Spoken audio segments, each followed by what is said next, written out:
tonight, ladies and gentlemen. We've got a situation developing in the Middle East between Iran and their backed proxies and Saudi Arabia. The Houthi rebels in Yemen are now launching missiles backed by Iran into Saudi Arabia at Riyadh. We also have King Salmon and his son purging Saudi elites and royals. This is a story that's not being covered by, I don't think, hardly anybody. And this could be one of the biggest developments that I've seen in a long time. I think the mainstream media doesn't want to do that because then it sounds like we're getting ready to go to war. And we are. I know, but they don't want to do it. They don't want to. They want to talk about Russia and Putin and. Listen, when you send Harvey Weinstein, $250 billion, $250 billion after we signed that Iranian deal, and you send an American airplane in the middle of the night in cash, and the audacity of doing that and not even caring about it. That was the Obama administration. He was ready to sell out the United States to the Muslims. We're paying attention to the little fat boy dictator in North Korea sending our aircraft carriers Kim Jong-un and giving him all kinds of attention. And meanwhile, the Iranian-backed Houthi rebels, or whoever they are, ISIS, Al-Qaeda, whatever they are sending missiles, launching missiles into Riyadh. No. Saudi Arabia is in real trouble right now because, first of all, Iran is being backed by Russia. Iran has got the Hezbollah, which are the Lebanese troublemakers, and they moved a lot of them onto the payroll of the Iranians. And they got, you know that they have 140,000 missiles pointed at Israel right now that they could unleash at any time. And I'm sure that Israel, though they won't say they have any missiles, has got some pointed right back at Iran. You're kidding.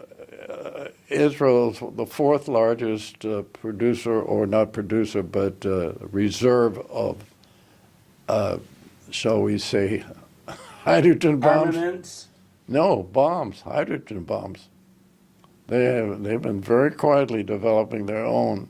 They keep their mouth shut about it, but they're not remiss about using whatever they can to save their country. So it's interesting that Israel is now kind of friendly with Egypt and Saudi Arabia even, because Saudi Arabia is afraid of the Iranian-backed movement. I think you put your finger on something very interesting. You've got new combination of things going. You've got Egypt, al-Sisi, who is now the dictator of Egypt, and nobody's touching him. And he talks every night to Netanyahu. The Sisi development could have been one of the most amazing developments of the past decade. That was just an unbelievable situation for him to go in there and take out Obama's, Susan Rice's backed, Hillary Clinton's backed Muslim Brotherhood. To pull off that coup was amazing. Muslim Brotherhood, this guy Morsi was already in charge. Right. And he hired this guy who was trained at Lackland Air Base and was an American-trained guy. Came in, they gave him a little job there.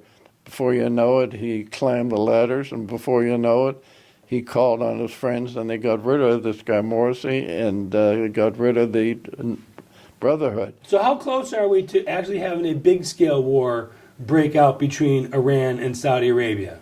Oh, I think it's a pretty good chance, but I think it has to be done at a time when each country thinks they can get something out of it. I think Russia is playing a double game. They are not admitting they have gotten 2 seaports now from Syria, and Syria is part of the deal because Syria is being implemented by the Iranians. And so for the first time, it's kind of ironic because Russia always wanted to have a seaport on the Mediterranean.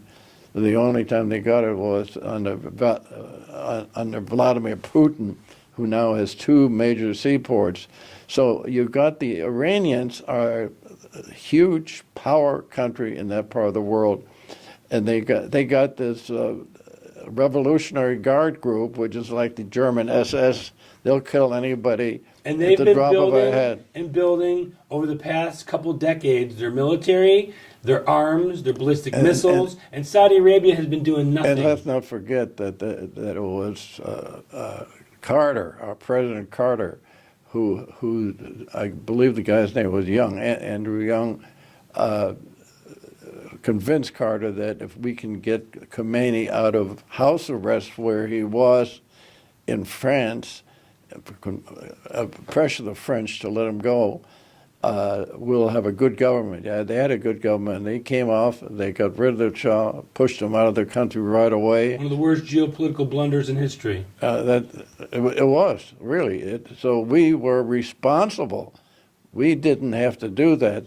We were responsible for bringing... And then to follow up, which might have been right behind it as one of the worst blunders in history, the Iraq War.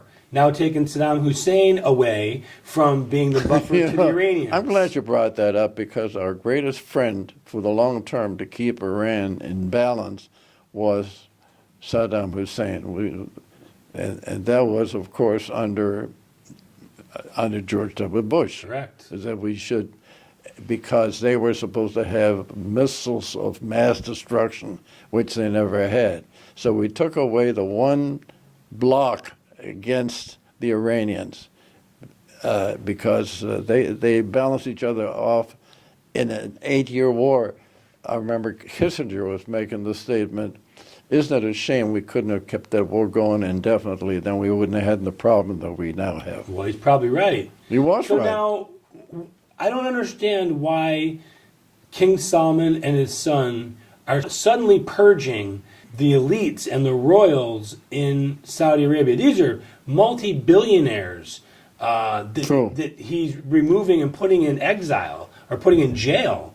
What is the strategy behind that? The reason is they're trying to sell a huge bond program, and right now that bond program is looking kind of shaky because people know it's all filled with cheaters out there trying to make it look better than it is. I think it's not because they're suddenly gaining a new sense of proportion. It's a matter of fact that they want to get money into the country, and they can only do that when the OECD or whoever the organization is say it's a good deal to have a bond from Saudi Arabia. So why are they putting these elites, these royals, if you will, that have been in power running the financial institution of Saudi Arabia? Well, why do they put them in jail? How does that help them? Because they get them out of there, and they're taking their money and they're taking their position. Remember El Walid, the guy who was in New York, he worth multi-billion dollars. He was one of the guys that they fingered, and they took his money and they took him, put him in jail. It's a matter of who's taken over. And Saudi Arabia, this King Salmon, not Solomon, Salman, S-A-L-M-A-N. He's the guy that's really behind this whole thing now. Saudi Arabia has changed. You know, you go back 40, 50 years. And they have no military to speak of. They're in big trouble. Oh, they depend on... Why have they not been building up their military? They know Iran's right around the corner. They're a small country. They don't have a big population. They got about 38 million people, and they've had some They had some pilots when remember when Iraq. So it's because the United States has always been there to bail them out. After Iraq, for them. Remember after Iraq took over Kuwait and they put people on the border, and it looked like they were going to invade Saudi Arabia. Right. Then we got in the picture, and we had a great guy, general, who... So that's how we get dragged back into this thing. Oh, we've been dragged. If the Iranians go after Saudi Arabia, we get dragged back into it to try and protect them and the UAE. Well, we've got people all over the place. We got people in Somalia. We got people in Niger. Name it. Forget about Afghanistan. That was the most stupid thing I ever heard of. They should have seen it killed off the Soviet Union, but they didn't learn from that lesson. So far, I haven't seen a major factor pulling American troops out of all these places that don't do anything for the United States. Now we've got a military coup unfolding in Zimbabwe, and there's chatter that we need to send troops to Zimbabwe. That's got to be one of the dumber things I've heard as well. Why do we need to be in North Africa at all? Oh, actually, Zimbabwe is not in North Africa. Why would we want to be in Africa? I don't ask me. I wouldn't. I think this is a game that they've been playing. Each president or each head of the military said, "Well, we got to send people there because we got to help them out." I don't know why. Look at. And I made a mistake. I could see why we would want to be in North Africa, with the Middle East right there. Well, it would make sense. But yeah. Zimbabwe makes no sense. None whatsoever. That's right next to South Africa. They used to have white farmers there. They took all the white farms over and gave it to the local people. And I don't understand why we have to get involved with every little outburst or every little outbreak that happens in the whole world. Let some of these people just be on their own. It is. You couldn't be more right. That is absolutely ludicrous. I've written a couple columns about that in my blog. It would be more advantageous for us to try and go into Venezuela and help them versus Zimbabwe. You know, the point is, where do you think the money's coming from in order to have enough of an army to keep them all over the place? And they're not doing anything.